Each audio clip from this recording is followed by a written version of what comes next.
Hi guys, magandang araw po sa lahat and welcome again sa aming YouTube channel. Ngayon po ay andito na po tayo sa Cabanatuan, Barangay Valley Cruz, kung saan meron po silang earth pan dito. Yan, tapos meron din po silang mga ipapa-renovate na mga concrete pan. Yan, sobrang lawak po niyan. Dati pong baboyan o piggery. Papakita ko po sa inyo yung loob ng mga piggery nito, kung saan ipapa-renovate po nila to concrete pan. Ayan.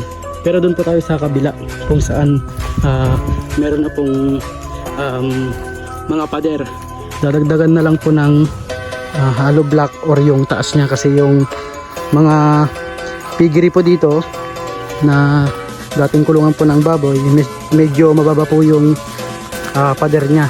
Ayan po, ipapakita ko po yung kanilang ipapa-convert. Yan.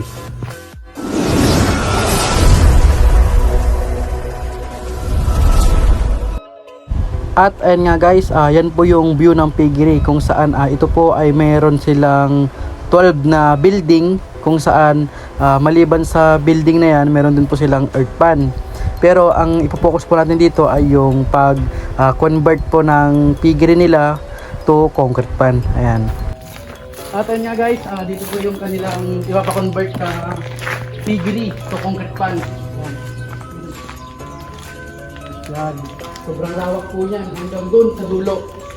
Halos itong pilitan po natin dito, estimate po nila na lawak ng kanilang lupa na gusto nilang ipa-convert sa concrete pan.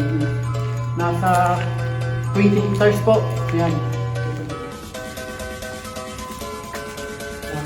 Ngayon po ay natutulong po tayo doon sa earth pan po nila, kung saan doon po yung preparation.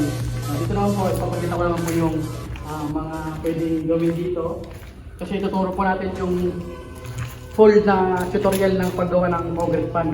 Yan. Katulad po ng mga ito, syempre po tatanggalin po itong mga bakal, tapos yung mga butas doon sasara. Yan, kung napapansin nyo po, sobrang lawak ng kanilang ipapakonvert na piggery, dating piggery to concrete pan ng hito tsaka tilapia. Yan. Dito po yan sa bayan ng Cabanatuan, Barangay Valley Cruz. Punta po tayo hanggang sa dulo para makita nyo.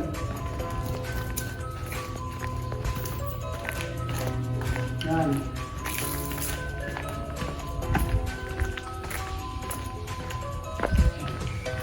Hanggang doon sa dulo ay papaano po nila ng concrete pan. Yan.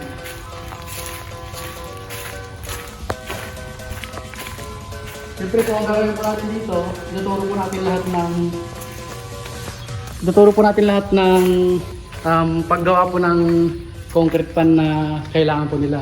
Ang gagawin po natin dyan, itataas lang po natin ng dalawang hollow block, tapos doon po tayo magpapalagay ng drainage.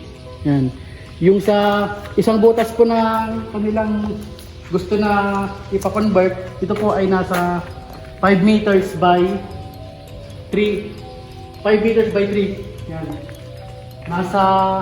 Siguro nasa simula dun sa una hanggang sa dulo, siguro mayroon tong 50 na butas ipapagawa. Ito po ay meron silang 7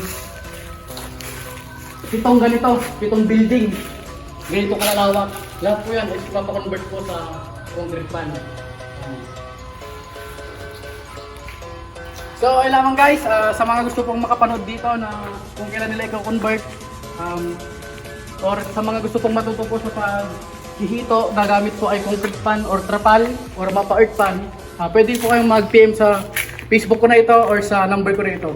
So lamang guys, maraming salamat po sa panonood ng video na to. Kung bago pa lang sa aming channel, don't forget to click subscribe button, notification bell para lagi updated sa sunod pa namin videos. Thank you!